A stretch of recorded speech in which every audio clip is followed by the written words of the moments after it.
Alaikum wa rahmatullahi ta'ala wa barakatuh. Nous poursuivons avec les impératifs de la miséricorde divine et nous abordons aujourd'hui l'acquittement de l'aumône légale Ita Zakat.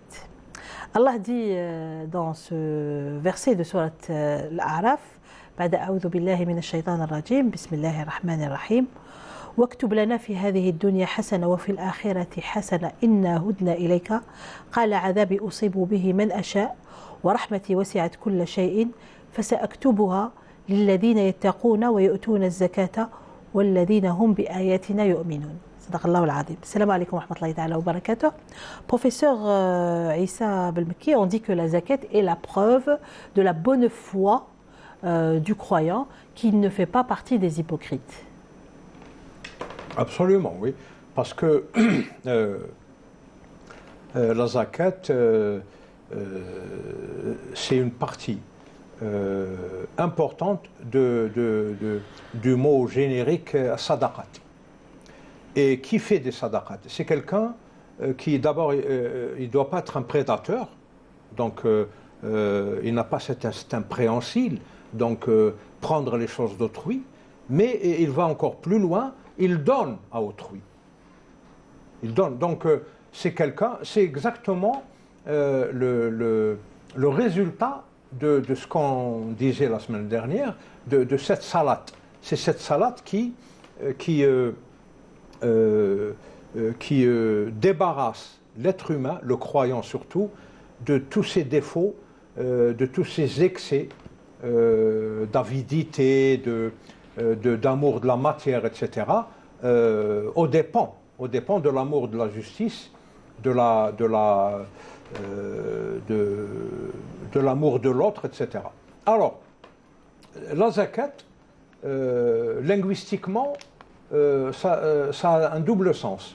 Le premier sens, c'est la purification, zakatul nifs par exemple, qad aflaha man zakkaha, donc tazkiyat al-nifs, c'est la purification. Par extension, la zakat, donc cette aumône, comme l'a appelé Toualbi, c'est une façon de purifier nos avoirs. Parce que la zakat, elle concerne tout. Les produits agricoles, les bestiaux, l'argent, l'or, l'argent, je veux dire l'argent, la monnaie.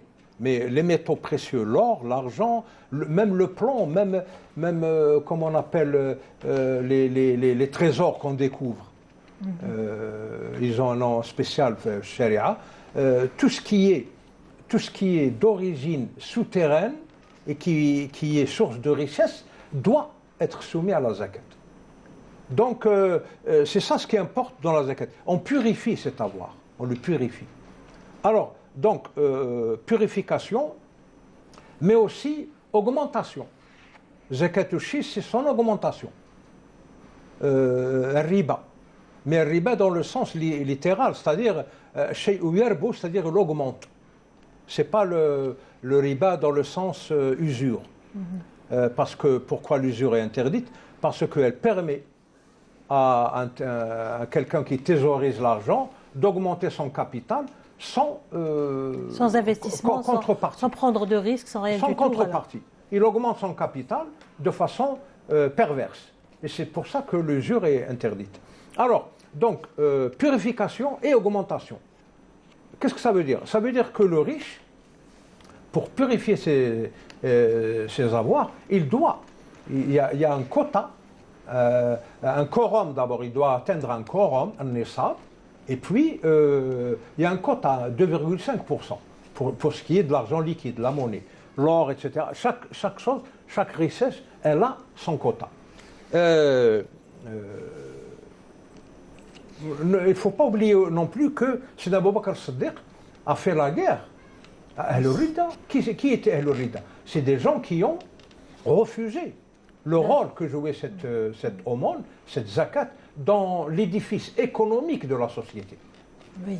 Donc s'ils ne les avaient pas combattus, s'ils ne les avaient pas réduits, la société musulmane aurait périclité. En fait, ils sont venus faire une sorte discuter avec Abu Bakr as-Siddiq. Ils lui ont dit, il n'y a pas de problème pour la prière, nous allons l'accomplir, mais concernant l'acquittement de la zakat, ça c'est... Alors que dans le Coran, on l'a quitté pour le prophète sallallahu alayhi wa sallam, mais pour toi on ne le fera pas. Oui, alors que dans le Coran, salat et zakat, c'est des sœurs siamoises. Et la réponse de Sidna Abi Bakr, lorsqu'il dit « Je ne ferai pas de différence entre celui qui fait une différence entre la prière et la zakat ». Pour moi, c'est la même chose. C'est deux sœurs siamoises.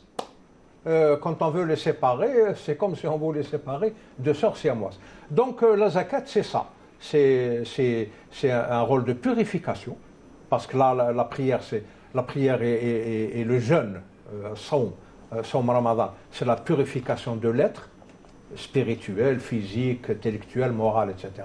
Et la zakat, et toutes sortes de sadaqat, c'est pour purifier les avoirs matériels, surtout du point de vue monétique. D'ailleurs, l'islam, par exemple, ça c'est une rahma tellement évidente que les gens ne la voient pas. Par exemple, il y a des gens qui font la déconstruction de l'islam, qui disent que l'islam a toléré l'esclavage. Il a toléré l'esclavage, il l'a géré. Hein? Donc il trouvait ça normal. Alors que non, l'islam, qu'est-ce qu'il a fait? Il a traité le problème de l'esclavage en tant que maladie psychologique. C'est-à-dire quelqu'un qui considère un être humain qui est son égal, il le considère comme son inférieur, il le traite comme une bête de somme, c'est quelqu'un de malade. Il n'est pas normal. Ce n'est pas une question de loi, c'est une question de psychologie. C'est un suprématiste, c'est un type déséquilibré. Et les lois qui ont été établies devaient forcément mener vers l'abolition de l'esclavage. Absolument, au sens où, par exemple, nous jeûnons pas. Les kafara, ils devaient affranchir un esclave. Et en même temps, on n'avait plus le droit de réduire l'esclavage d'autres personnes. Au final, le prophète sallallahu alayhi wa sallam, qu'après un siècle, 2 siècles, ça allait disparaître, mais il l'a fait d'une manière, justement, sans brusquer l'édifice économique qui reposait sur l'esclavage. L'islam a extirpé l'esclavage en le traitant en tant que maladie psychique et psychologique. Mais sur le long terme. Oui. Tout doit être... Parce que, attention, l'esclavage, à cette époque-là, c'était un des fondements économiques des sociétés humaines. Toute l'économie de Médine, par exemple, reposait sur l'agriculture, tout reposait sur... Les empires perses, grecs... Tous les empires ont fonctionné sur l'esclavage. Jusqu'à il y a un siècle. Oui, c'était un fait économique. L'islam l'a aboli progressivement sur le long terme. Il l'a remplacé par autre chose. Par exemple, vous commettez une erreur. Vous rachetez un esclave et vous le libérez. La zakat, les huit catégories sociales qui ouvrent droit à la zakat, elles sont citées dans le Coran. Aider un esclave à reprendre sa liberté. Voilà, mais on peut aider un esclave à reprendre sa liberté avec la zakat. Donc, cette zakat qui est purification et augmentation de l'avoir, de façon directe, elle est utilisée aussi pour extirper l'esclavage de la société. Parce qu'il n'y a pas pire condition que celle d'un esclave. C'est ça. Il faut voir les choses sous cet angle-là. Parce que les déconstructeurs, ils n'y vont pas de main morte. Et en même temps, comme l'a dit Madame Yassef, c'est une limite, une frontière entre le véritable croyant et l'hypocrisie. Absolument. Et l'hypocrite, c'est pas... Quand il s'agit de toucher à ses poches... C'est pas facile. C'est pour ça que la zakat, justement, il y a tellement d'insistance sur la zakat dans la Sourate Teuba. Et Sourate Teuba, qu'on appelait un de ses autres noms, la Muqashqisha. Pourquoi la Muqashqisha? Parce que c'est elle qui dévoile le nifaq.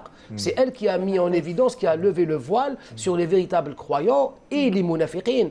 Et il y a même tout un verset, pardon professeur, un homme vient voir le prophète sallallahu alayhi wa sallam parmi les sahaba qui vient le voir. Il lui dit, prophète de Dieu, je suis très pauvre, j'ai envie d'avoir un peu plus. Il lui dit, c'est difficile la fortune, attention, c'est pas facile d'être riche. C'est pour ça qu'il y a même un verset qui dit,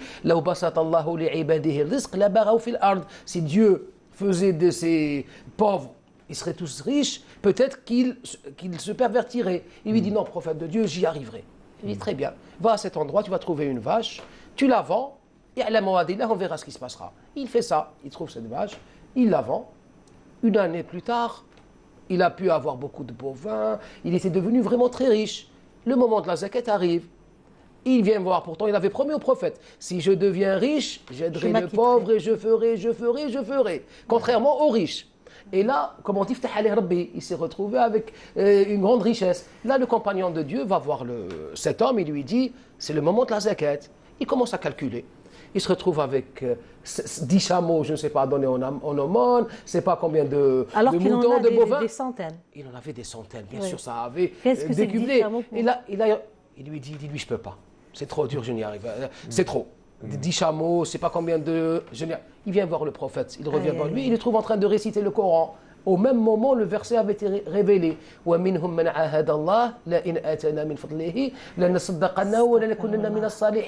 Ils ont promis, si Dieu nous accordait richesse et fortune, on serait parmi ceux qui feront beaucoup d'aumônes. Ils n'ont pas pu s'y acquitter. Il revient vers lui. Il lui dit, tu sais pas ce qui est arrivé, il y a eu un verset qui a été révélé à cause de toi. Là, il revient avec ses bovins vers le prophète. J'ai envie de... Il lui dit, non, j'accepte plus ta zakat. Il va voir Sidna Abu Bakr, il lui dit, le prophète l'a refusé, moi je vais l'admettre. Il s'est retrouvé, son châtiment, il lui a retiré la flamme de la foi. Il l'a remplacé, que Dieu nous en garde, par le nifaq. C'est pour ça que la zakat, comme vous l'avez si bien dit, c'est une frontière, c'est une limite entre celui qui est véritablement dans cette voie des croyants et celui qui veut se montrer à la mosquée, veut se montrer je ne sais pas où, comme étant un croyant. C'est parce que ça se fait généralement en secret, ça se fait vous aider les pauvres, et en même temps, ça touche à la poche, et ce n'est pas facile pour tout le monde. Mais la remarque que vous avez faite, elle est pertinente.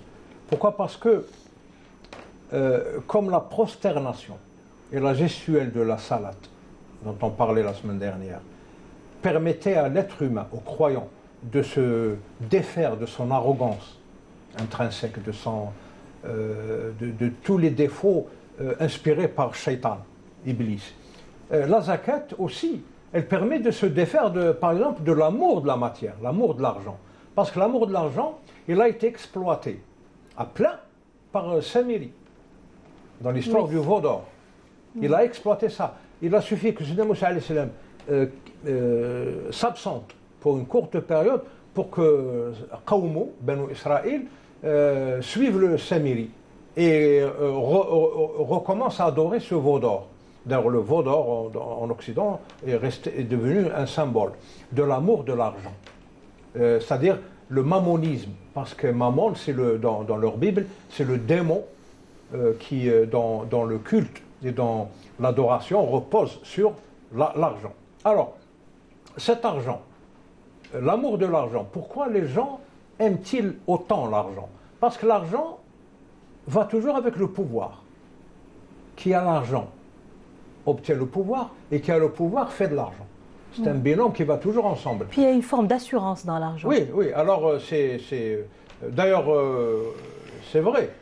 Les riches, ils se croient à l'abri de tout. Ils n'ont plus besoin de Dieu. Et là, lorsqu'on donne la zakat, là, on est convaincu, on montre, ça reste très personnel, on sait, on comprend que en fait cet argent il vient d'Allah subhanahu wa ta'ala. Donc tu donnes, lui il va te donner encore plus, même s'il ne te donne pas. De toute façon, il connaît ta condition. Et c'est pour ça que le hadith dit Ma naqasa malun min sadaqa. L'aumône, au contraire, elle fait décupler, elle ne réduit pas la fortune, elle le fait décupler. Le jour de l'Aïd, le prophète. Elle provoque des mécanismes sociaux qui créent de la richesse. Et le jour de l'Aïd, le prophète, les 3/4 du mouton étaient partis en aumône. Il lui est resté qu'un quart. Sayyida Aïcha vient dire au prophète il nous reste qu'un quart du prophète, tout le reste est parti en aumône. Il lui dit le contraire. C'est les 3/4 qui sont restés, il n'y a qu'un quart qui est parti. Que le quart, celui-là qui est parti au sens. C'est l'aumône qui reste et ce qu'on garde qui en vérité part. Il reste pour l'éternité. Le principe de la zakat, c'est quoi en termes économiques modernes? Le principe de la zakat, c'est une répartition minimaliste de 2,5%. C'est une répartition minimaliste de la richesse. Une sorte de redistribution, voilà, en fait. Une redistribution minimaliste de la richesse. Alors, cette redistribution minimaliste de la richesse, pourquoi elle augmente le capital d'une nation, le capital monétaire d'une nation? Parce que cette redistribution,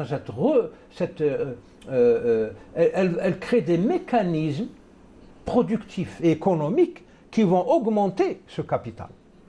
Mais ça, c'est pas évident pour les gens qui aiment l'argent, qui aiment avoir leur compte en banque bien rempli. Mais en même temps, c'est une nature humaine. حبب للناس زين للناس حب الشهوات القناطير المقنطرة الذهب. Il a été rendu comme étant naturel aux humains d'aimer les fortunes, d'aimer les belles choses. Ça fait partie de la nature humaine. Il y a une histoire, je vais vous la raconter, elle n'est pas longue, qui montre que comme la prière apprend à l'être humain, et surtout aux croyants, de se défaire de son arrogance, de gagner en humilité, en modestie, etc., et aussi en miséricorde à l'échelle humaine, rahma, ou l'atf. Le jeûne, quand on fait l'expérience de la faim, de la soif, dans toutes les saisons, parce que ça circule autour de l'année, elle nous fait sentir ce que ressentent les pauvres. Et la zakat, c'est l'aspect matériel. Par conviction religieuse, par obéissance inconditionnelle à Dieu, parce que tous les autres piliers vous aident à devenir obéissant inconditionnellement à Dieu. Elle va vous apprendre à vous défaire de cet amour de l'argent. Sayyidina Isa alayhi salam, un jour, il faisait un prêche. Et évidemment, étaient présents toutes les catégories sociales. Il y avait des riches, des pauvres, d'une classe moyenne. Il y avait parmi eux une petite vieille qui écoutait. Alors, Sayyidina Isa alayhi salam, justement, il encourageait les gens à faire l'aumône, sadaqat. Alors, tout le monde pratiquement était convaincu. Tout le monde a ouvert sa besace, il a pris un petit chouïa d'argent, il l'a mis dans un sac pour les pauvres. Mais la vieille dame, elle a tiré du fin fond de son accoutrement un petit sachet qu'elle a ouvert, dans lequel il y avait un autre petit sachet qu'elle a ouvert, dans lequel il y avait un autre petit sachet, et au fond de ces 3 sachets, il y avait un millime, même pas un centime. Elle l'a donné. Alors qu'est-ce qu'il a dit, il a dit, Foulana qad tasaddaqat. Les autres, non. Parce qu'ils n'ont donné qu'une partie, ils l'ont donné à contre-cœur. Mais elle a tout donné. Elle a donné le centime qu'elle possédait, et de bon cœur. Donc, Foulana, l'ajuz, qad tasaddaqat. Donc c'est ça ce que le zakat veut apprendre aux gens. Pas à détester la matière, mais à la placer à sa juste... C'est l'idée de purification dont vous avez parlé. Oui. Mais en même temps, une double purification. Une purification de l'être en lui-même. Khud min amwalihim sadaqatan tutahhiruhum. C'est la purification de l'âme. Mais en même temps, la purification de la fortune elle-même. C'est Sidna sallallahu alayhi wa sallam qui dit Zakat min malika tohratan tutahhiruhu. C'est une purification qui purifie la fortune elle-même. C'est ce double sens de purification. تطهير المال والنفس, les deux. Oui, تطهير النفس, تطهير الجسد, تطهير. Vous savez, quelqu'un qui fait ses prières, et son jeûne, etc., il est quasi en permanence, en quasi-permanence, en bonne santé.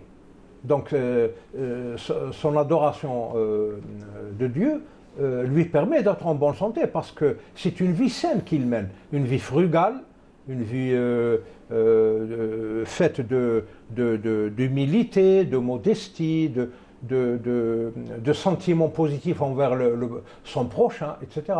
Donc c'est ça, il faut voir les choses comme ça, parce que l'islam, c'est pas uniquement des rituels mécaniques qui ne portent en eux aucun sens profond. Tout est structuré en islam, surtout l'ibadat, les 5 piliers. Tout est structuré.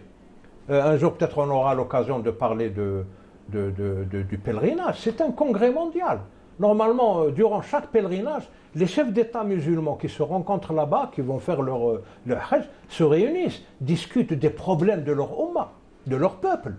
C'est un congrès international. Sous les auspices de Dieu directement, dans les lieux saints. Les citoyens lambda aussi, ils vont se rencontrer. Moi, je connais des gens qui se sont mariés là-bas. Ils ont trouvé l'âme sœur là-bas. C'est justement l'un des principaux aspects de la zakat, c'est cet aspect social. Oui. Il ne faut pas que ce soit une société dont tous les honneurs ne reviennent qu'aux riches. Donc déjà, pour un politicien ou un professeur en sciences politiques, donc il doit faire ressortir ça. L'islam est contre la plutocratie. La plutocratie, c'est la gouvernance des riches. Par exemple, Athènes, durant toute son histoire, elle a été d'abord, Athènes est apparue dans l'histoire de l'humanité à peu près au 8e siècle avant Jésus-Christ. Elle a commencé par une gouvernance de riches, une plutocratie, et puis des gérontes, une gérontocratie, sous prétexte que les vieux étaient plus sages, donc ils ont laissé toute la gouvernance aux vieux. Donc ils ont renié la jeunesse qui a son rôle à jouer dans la société. C'est-à-dire que c'était des choix, des choix qui n'étaient pas objectifs et logiques. Donc plutocratie, gérontocratie, et finalement ils en sont venus à la démocratie. Malheureusement, la démocratie était une invention d'un tyran, Clisthène, au 6e siècle avant Jésus-Christ. Donc plutocratie, c'est une déviance. Gérontocratie aussi, soi-disant la gouvernance par le peuple et pour le peuple, ça n'a pas marché non plus. C'est-à-dire, finalement, c'est la théocentricité de l'islam qui fonctionne. Un musulman, il est centré sur Dieu dans tout ce qu'il fait. Il n'y a pas de théocratie en islam. Parce que le musulman ne fait pas concurrence à Dieu en ce qui concerne la gouvernance. Pour un musulman, c'est aberrant de dire, par exemple, démocratie, donc le peuple que gouverne, Démokos Kratos, et Théos Kratos. C'est aberrant. C'est une sorte de concurrence entre Dieu et les êtres humains ou quoi. Ça ne peut pas marcher. Donc le musulman, il n'est ni théocrate, ni démocrate, ni plutocrate, ni gérontocrate. Et toujours professeur sur le plan collectif, toujours pour aborder vers le même sens, c'est cette même zakat qui empêche la baraka, le fait de ceux qui ne donnent pas la zakat ou une société qui n'aide plus ses pauvres, c'est une société qui se verra privée des bienfaits de Dieu. L'Etum Taron, c'est la pluie qui s'arrête, la terre qui ne donne plus, c'est le fait des cœurs qui s'endurcissent. C'est l'aspect rétribution et punition divin. Mais il y a des mécanismes économiques qui fonctionnent à notre insu. Il y a ce qu'on appelle les effets pervers. Une société qui ne fait pas d'aumône, qui ne permet pas, comme l'a dit Madame Yassef, une redistribution des richesses. Il y a des effets pervers qui vont apparaître. L'inflation, tous ces problèmes viennent de là. Par exemple, en Occident, et surtout dans l'épicentre, le heartland de l'Empire occidental, on crée de l'argent à partir de la dette. Donc c'est un argent qui n'est pas soutenu par une valeur or ou une valeur réelle. On crée la dette et après, avec cette dette, on crée l'argent. Et c'est foncièrement frauduleux. Donc il y a des faits pervers. Et c'est comme ça que les cracks financiers arrivent, c'est comme ça que les empires s'écroulent, etc. L'islam, il vous évite tout ça. Oui. Parce qu'il a tout organisé, dans le moindre détail, il a tout organisé. Et le musulman est censé, quand il n'est pas hypocrite, il est censé être théocentrique. Donc tout ce qu'il fait, il est centré sur Dieu, sur les commandements de Dieu et sur les lois de Dieu. Ce qui est certain, professeur, pardon, que si tous nos riches s'acquittaient de la zakat, il y aurait certainement presque plus de pauvres dans les sociétés musulmanes. Voilà, la zakat, en fait, elle va rétablir la justice sociale. Il y a cette façon d'inciter à l'investissement et donc à créer une sorte d'environnement économique favorable à travers la zakat. À ne pas mélanger, si vous voulez, parce que je vous entends parler, parfois vous dites zakat, aumône, etc. À ne pas mélanger zakat, aumône et impôt. Parce qu'il y en a qui disent, moi je ne donne pas moi zakat parce que j'ai donné la... Non, le kharaj, c'est le kharaj. Les impôts, c'est les impôts. C'est le kharaj. Ça, c'est politico-économique. Mais la zakat, c'est autre chose. Ça a quelque chose à voir. C'est en relation directe avec l'organique d'une société. Une société, elle fonctionne, c'est un organisme. l'organique de cette société dépend de la zakat en ce qui concerne, parce que l'argent c'est le nerf de la vie. قوام الأعمال عصب الحياة. Il faut savoir le gérer cet argent, sinon on commet des catastrophes. On cause des catastrophes. Maintenant il y a des grands groupes financiers qui achètent des pays entiers. Ils les achètent. Donc avec leur argent, ils créent plus de pauvreté. Ils achètent tous les mécanismes de création de richesse de pays entiers. Ils achètent leur eau souterraine, ils achètent, je sais pas moi, leurs forêts, ils achètent leur agriculture. C'est des grands groupes financiers. Bon, on ne va pas les citer parce que c'est des intouchables, pratiquement. Mais quand on utilise l'argent pour créer la pauvreté et l'injustice sociale, là, moi, je ne comprends pas. Et c'est aux antipodes de l'islam et de ce principe de zakat. C'est pour ça que les musulmans doivent absolument relire et regarder sous d'autres angles leur religion, ces commandements. Pourquoi? Il faut qu'ils comprennent ce qu'ils font et pourquoi ils le font. C'est à tous les niveaux. Justement, pour rebondir sur ce mot de comprendre ce qu'il faut, on va essayer un peu de resituer la zakat et la sadaqa, la générosité de manière générale, par rapport à la notion de purification. Il y a une autre notion qui se rapporte à la zakat, c'est celle de pardon. Lorsqu'il est dit as-sadaqatu tutfi'u ghadab ar-rabb. C'est vrai, là on parle de sadaqa, l'aumône fait éteindre la colère de Dieu, que ce soit une zakat, que ce soit une aumône ordinaire ou surobligatoire. Là, je vais juste citer un grand savant algérien, Cheikh Sidi Ahmed Tijani. Comme on le sait, dans les enseignements, se trouve en Afrique essentiellement et dans beaucoup de pays dans le monde. Il dit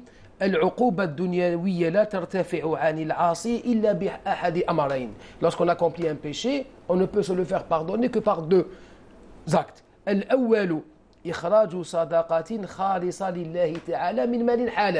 premier, c'est d'accomplir une aumône, car elle éteint la colère de Dieu. Le deuxième, c'est-à-dire la tawba et le istighfar. C'est dire combien la zakat est importante en tant que source de pardon divin. Le deuxième, c'est la protection. La sadaqa, la générosité, la zakat, c'est-à-dire cette notion de générosité, est un phénomène de protection divine. Lorsqu'il est dit le généreux, à chaque fois qu'il trébuche, Dieu le prendra par la main. Bien sûr, c'est allégorique, c'est symbolique, c'est-à-dire qu'il est protégé, il est sous la protection de Dieu. Il est sous l'ombre de la sadaqa. Et enfin, c'est la voie par excellence vers l'amour de Dieu, vers le mahabba al-ilahiyya. Lorsqu'il est dit dans le hadith al-Qadousi, Uhibbul karim, j'aime le serviteur généreux. Wa hubbi li faqirin karimin ashad. Mais celui comme la vieille dont vous avez parlé, qui n'a pas grand-chose, mais malgré ça, qui donne ce qu'il peut donner. Et je déteste celui qui est avare. Et celui qui est avare tout en étant riche, je le déteste encore plus. C'est dire combien la générosité et la zakat donc, qui en fait partie, car c'est une adoration obligatoire, ou bien les aumônes surobligatoires, c'est cette générosité qui représente l'être qui a pu surpasser, qui a pu dépasser cette tendance vers l'avarice et l'amour de la fortune. Il y a une problématique qui est liée à la distribution de la zakat. Et pas seulement à la distribution, à aller prendre la zakat. Le verset coranique, lorsqu'il a été révélé au prophète sallallahu alayhi wa sallam, Allah subhanahu wa ta'ala s'adressait au prophète, donc au gouverneur. Il lui a dit khudh. Donc c'est le gouverneur qui prend. Aujourd'hui, dans les États modernes, donc dans les pays musulmans devenus des États modernes selon l'explication occidentale, l'État, quand je dis l'État, je dis le gouverneur. Le gouverneur ne prend plus cette zakat, il ne va plus à sa recherche. Ce qui fait qu'aujourd'hui, chaque musulman, celui qui arrive en tout cas à ce palier, qui l'oblige à donner de la zakat, va la donner selon sa propre appréciation. Donc il ne va peut-être pas donner assez, pas à ce qu'il faut, et donc on ne voit pas dans la société l'expression réelle de cette zakat. En fait, la zakat. Donc, pour commencer, il faudrait peut-être déjà commencer à régler ce problème de qui va prendre la zakat et qui va la redistribuer. Oui, c'est clair. C'est un problème énorme. La zakat, c'est une obligation individuelle, fardou ayn. Oui, mais qui est-ce qui la prend? Bon, avant d'arriver à ça, fardou ayn. C'est-à-dire que quelqu'un qui craint Dieu, il arrive au palier, au Coran, il va donne, la donner. Il donne 2,5%. Mais il n'y aura pas cet impact social. Non, cet impact social, cet impact économique qu'on attend tous de la zakat. Parce qu'on parle par exemple de richesse énorme. Je ne connais même pas les chiffres. Je n'arriverai même pas à les dire, ces chiffres-là, parce qu'il s'agit de milliards. Le gouvernant, il a d'abord le devoir d'organiser ça. Parce que c'est arrivé durant le califat de Omar ibn Abdel Aziz. Durant le califat de Omar ibn Abdel Aziz, l'État est intervenu dans la gestion de... Parce que les seulement durant même avant.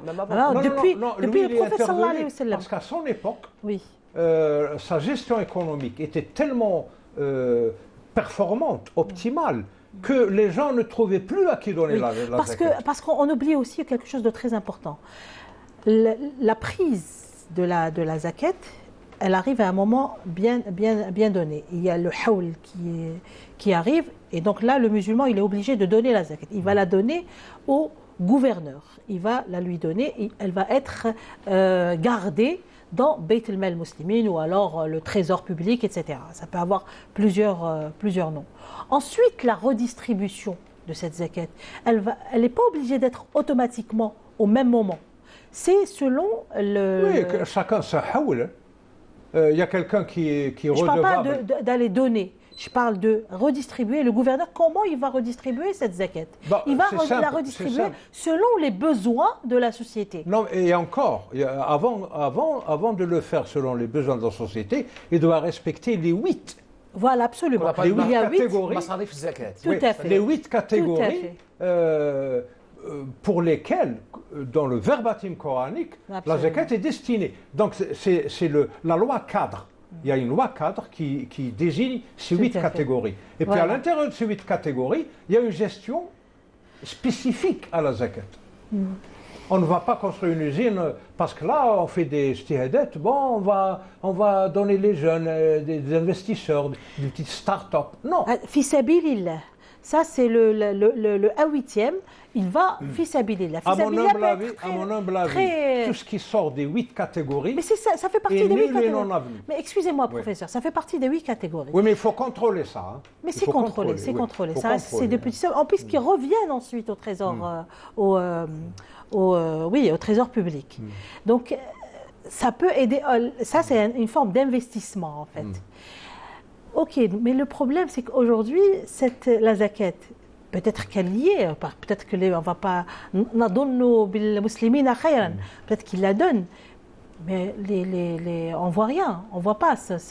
L'avoir sans avoir rien, on devrait le voir. On ne le voit pas. On devrait le voir parce que quand la zakat fonctionne, sans entrave, sans avarice, etc., on voit de façon globale, générale, que la société s'améliore, la pauvreté recule, etc. On doit le voir. Mais là où vous avez raison, c'est que dans les sociétés modernes, il y a tellement d'habitants, le nombre d'habitants est toujours en augmentation. Le nombre de riches aussi. Oui, donc le nombre de... Et les quantités de richesses aussi. Oui, donc l'État, c'est un organisme régulateur. Il doit d'abord réguler à titre préventif la pauvreté, en créant des emplois, en faisant de bons investissements, en construisant des établissements qui produisent la richesse. Donc ça, c'est déjà l'un des rôles de l'État, dans son rôle de régulation de marché. Parce que là, il s'agit d'un marché, il faut le réguler. Alors, deuxièmement, cette caisse de la zakat, parce que là, on va créer un fonds de la zakat. Ce fonds de la zakat doit obéir à une loi cadre, les 8 catégories citées dans le Coran. Et ne pas sortir de... On peut extrapoler On peut extrapoler, ne pas lire de façon étroite et littérale les 8 catégories. On peut extrapoler. Comme par exemple lorsqu'il est dit wa fi sabilillah, dans la voie de Dieu, c'est vaste. On peut l'interpréter comme étant le djihad, comme étant l'ilm fi sabilillah, comme étant les investissements, le lancement, aider des pauvres jeunes à lancer des startups, je ne sais pas, ça rentre aussi dans le sabilillah. Financer des études. Financer des études. Marier des gens qui ne peuvent pas se marier. Exactement. Etc. Tout ça rentre. Si c'est fait dans ce sens-là, le rôle du gouvernement, de l'État, qui est un rôle régulateur, et donc il régule, c'est lui le régulateur du marché, on va le voir de façon optimale. Pourquoi? Parce qu'il va apparaître aux bons endroits. Il va apparaître là où il faut. Par exemple, l'unoussa. Mâle ou femelle, l'unoussa, c'est-à-dire ces jeunes hommes et femmes qui arrivent à 50 ans sans pouvoir se marier, c'est un fléau social. C'est un signe il y a quelque chose qui cloche. Donc si on injectait... Et pour beaucoup, ils ne le font pas par manque de moyens. Oui, manque de moyens. On les aide à avoir les moyens, ensuite ils se débrouillent. Si on injectait l'argent de la zakat dans ce sens-là, eh ben, il y aurait moins de hunoussa, il y aurait moins de célibat, il y aurait moins de fléaux sociaux, etc. Il y aurait moins de fornication, de recours à la drogue, et tout s'arrange de soi-même. C'est-à-dire que la zakat, quand on la voit du point de vue ontologique, l'étang de la zakat, elle est faite pour ça, pour éliminer tous ces problèmes de la société. Donc, quand on l'a fait en tant que fard ayn, moi je suis milliardaire, à chaque haoul, et attention, à chacun son haoul. Bien sûr. Ça peut être quotidien. Oui, ça peut être quotidien. Oui. Quotidien. C'est comme la prière, salat. Oui. Salat, c'est pourquoi Allah une solution extraordinaire. Oui, pourquoi Allah a imposé pour toutes les ibadat miqat zamani wa makani. Je ne suis pas censé faire la prière du Fajr en même temps que l'Indonésie. Quand on respecte les aspects temporels et temporisants des ibadat, les ibadat ne s'arrêtent pas, ne s'interrompent pas sur toute la surface du globe. Oui. Même du point de vue zakat, argent. Oui. Chacun s'en haoul. Chacun, par exemple, un éleveur de bétail, quand il fait la zakat de ses bestioles, imaginez, l'un c'est cette semaine, l'autre c'est la semaine prochaine, l'autre c'est déjà le mois dernier, l'autre c'est l'année prochaine. Zakat al-mahassil. Oui. Ça devient une adoration en continu. En continu. Intégrale et en continu. Et c'est ça l'esprit de l'islam. Et puis il y a des zakats dont on ne parle pas. On parle de la zakat individuelle, etc. Mais il y a d'autres zakats dont on ne parle, ou on en parle très rarement. Par exemple, la zakat de la ville, zakat al-Madina, on n'en parle jamais. On n'entend jamais parler les gens de cette question de zakat al-Madina, qui est très importante aussi, qui peut générer énormément d'argent. Absolument. Parce que là c'est en directe liaison avec le sens même étymologique du mot zakat, dans le sens purification et augmentation. Par exemple, en islam, quelqu'un qui a gagné beaucoup d'argent, بالحرام, de façon illicite, il décide d'arrêter, il demande pardon à Dieu. Qu'est-ce qu'il va faire de cet argent? Il va le donner à l'État. L'État doit l'injecter dans des trucs communautaires, comme par exemple la ville, maintenance des rues, de l'éclairage public, etc. Ce n'est pas à consommer de façon individuelle.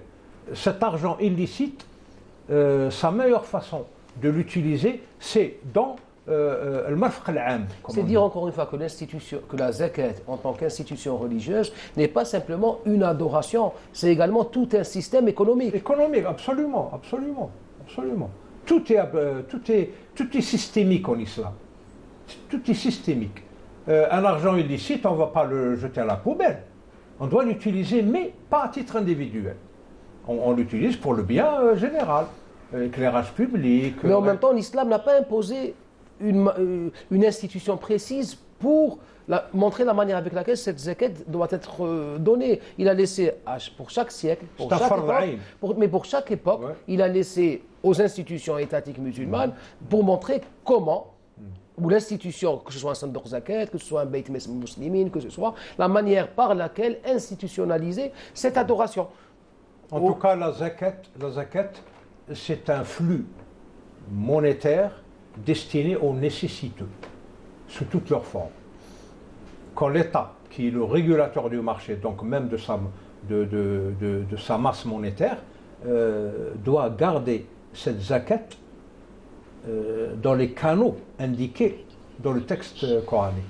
Et là, en faisant des extrapolations, ça devient carrément un système de gestion économique d'un pays.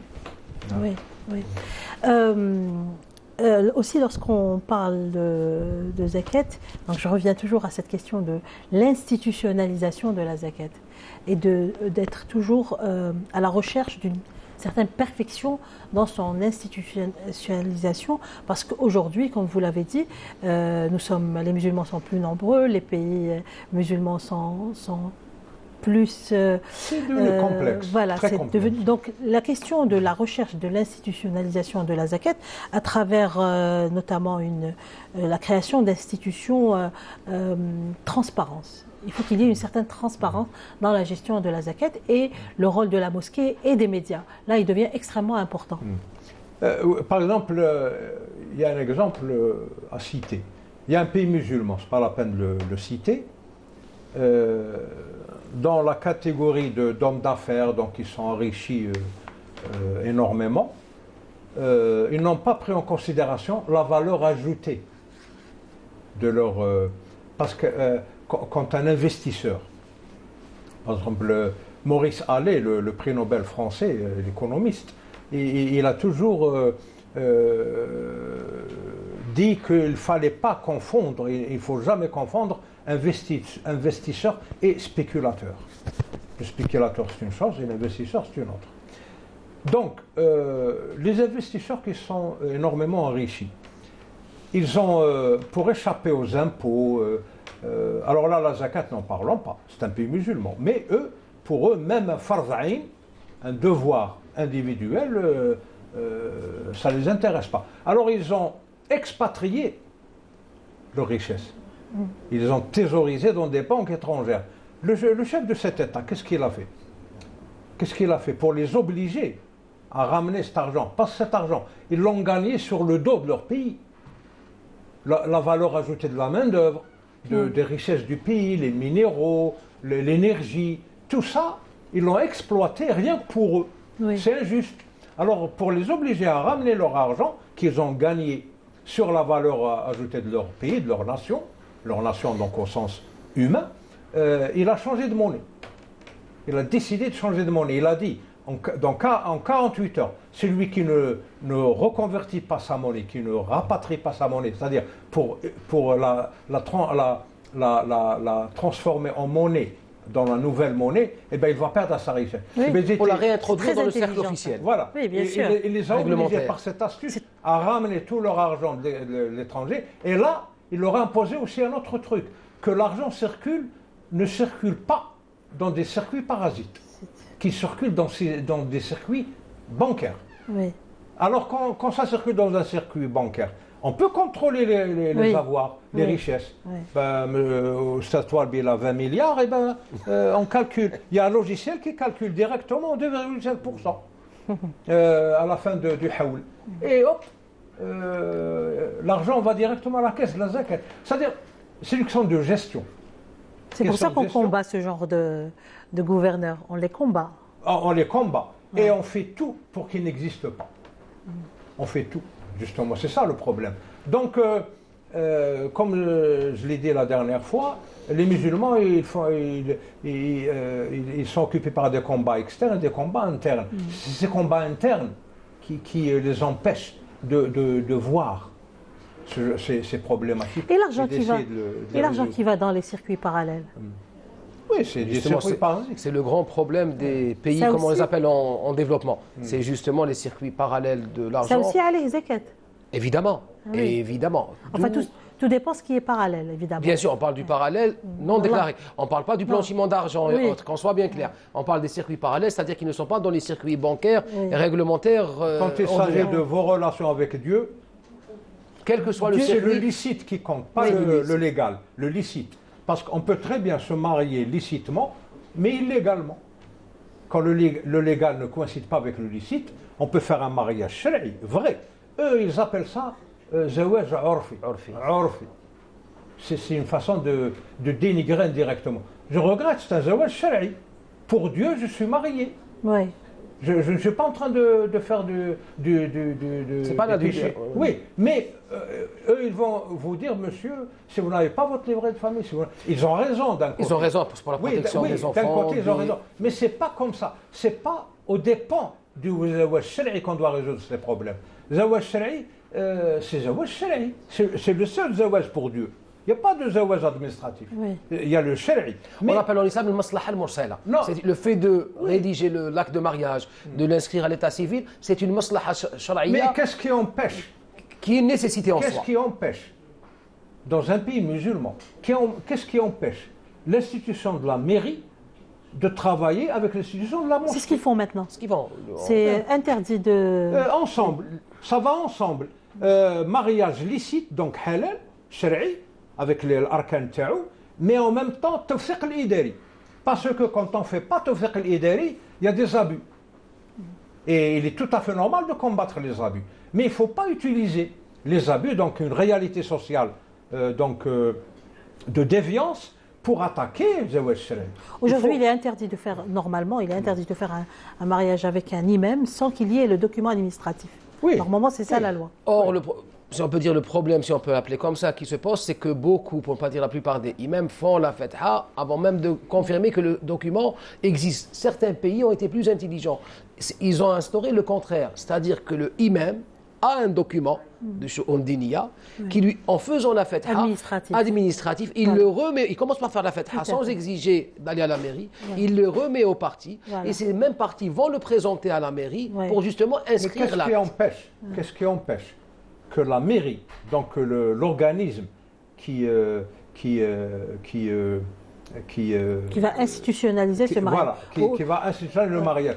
Qu'est-ce qui l'empêche de faire partie de la loujna qui fait le mariage?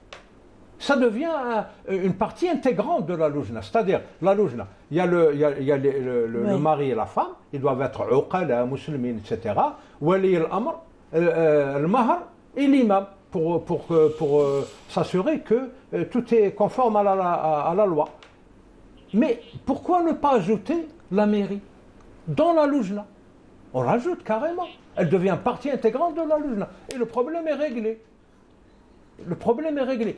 C'est ce laïcisme, c'est un laïcisme non déclaré qui veut que l'administration d'un pays musulman ne soit pas concernée par les affaires de la religion. Et la religion, elle travaille en parallèle. Non, monsieur, il faut les mettre ensemble.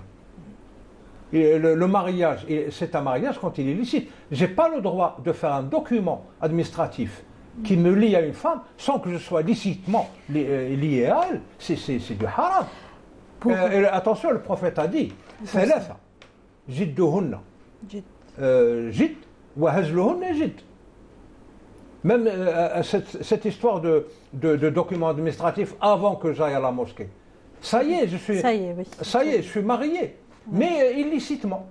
Alors pourquoi ne pas prendre un élément de l'état civil de chaque mairie qui fasse partie de la commission de mariage de la mosquée et la faire régler. Donc, dans la séance de la cérémonie du mariage, il y a l'imam, le wali al-amr, les deux concernés, le khatib ou le khatiba, le mahar et le zush-shuhud, et le gars de la mairie. Et l'affaire est réglée.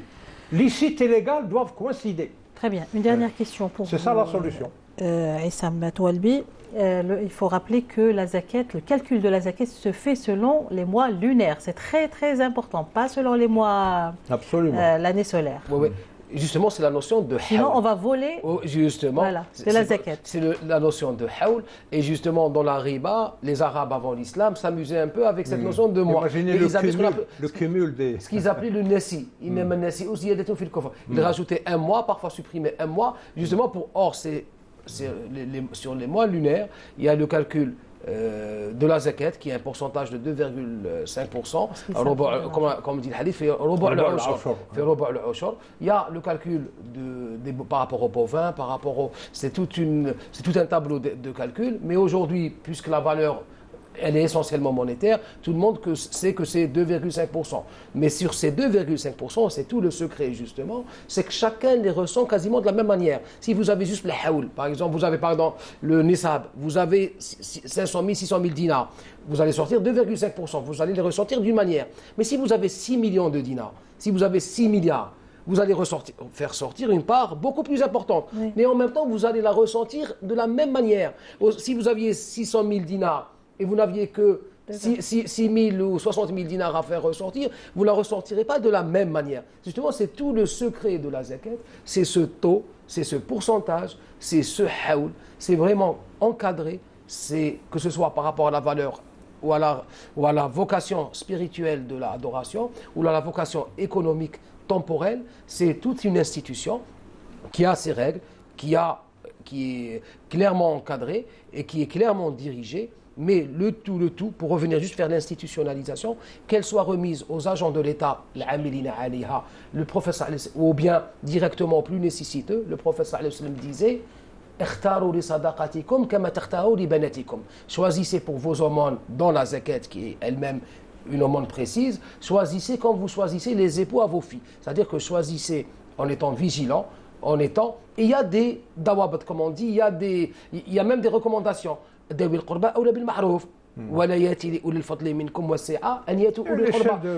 de commencer par les plus proches s'ils sont nécessiteux et aller ensuite vers ceux qui en ont le plus besoin. Mais attention, la zakat, on parle de zakat al-hawl, il y a la zakat immédiate, les récoltes, les animaux. C'est immédiat, hein? C'est sur place. Par rapport à l'agriculture. Voilà. C'est sur place. La zakat, c'est systémique, c'est un système économique. Merci beaucoup. Merci à vous. Je vous en prie. Merci à nos téléspectateurs. On se retrouve la semaine prochaine. Salam alaikum wa rahmatullahi ta'ala wa barakatuh.